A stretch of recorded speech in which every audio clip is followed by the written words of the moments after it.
بسم اللہ الرحمن الرحیم۔ صفحہ نمبر 129 یعنی پیج 129، معارف القرآن جلد اول۔ ہیڈنگ ہے جھوٹ بولنے کا وبال۔ آج کا ناظرین پہلا ویلاگ آپ کی خدمت میں پیش کیا جا رہا ہے۔ کتاب کا نام ہے معارف القرآن جلد اول، سورۃ فاتح سے لے کر سورۃ بقرہ تک، اور پارہ اول سے لے کر پارہ تیسرا اور رکوع 8واں۔ اور ناظرین اس کتاب کے رائٹر ہیں حضرت مولانا مفتی محمد شفیع صاحب رحمۃ اللہ علیہ، مفتی اعظم پاکستان ہے۔ ان کی لکھی ہوئی یہ تفسیر ہے، ہاؤ بہو آپ کی خدمت میں پیش کی جا رہی ہے۔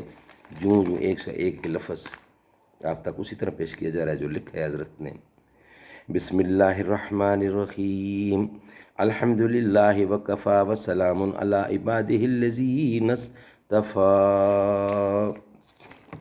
ناظرین آج کا پہلا ویلاگ پیش خدمت ہے، جھوٹ بولنے کا وبال۔ آیت مذکورہ میں منافقین کے عذاب علیم کی وجہ سے بما کانوا یکسبون یعنی ان کے جھوٹ بولنے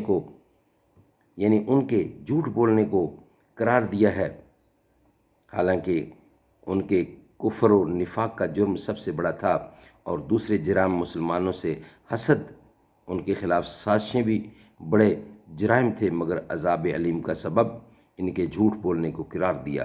اس میں یہ اشارہ پایا جاتا ہے کہ جھوٹ بولنے کی عادت ان کا اصلی جرم تھا، اسی بری عادت نے ان کو کفر و نفاق کی طرف پہنچا دیا تھا۔ اس لیے جرم کی حیثیت اگرچہ کفر و نفاق کی بڑی ہوئی ہے، مگر ان سب خرابیوں کی جڑ اور بنیاد جھوٹ بولنا ہے۔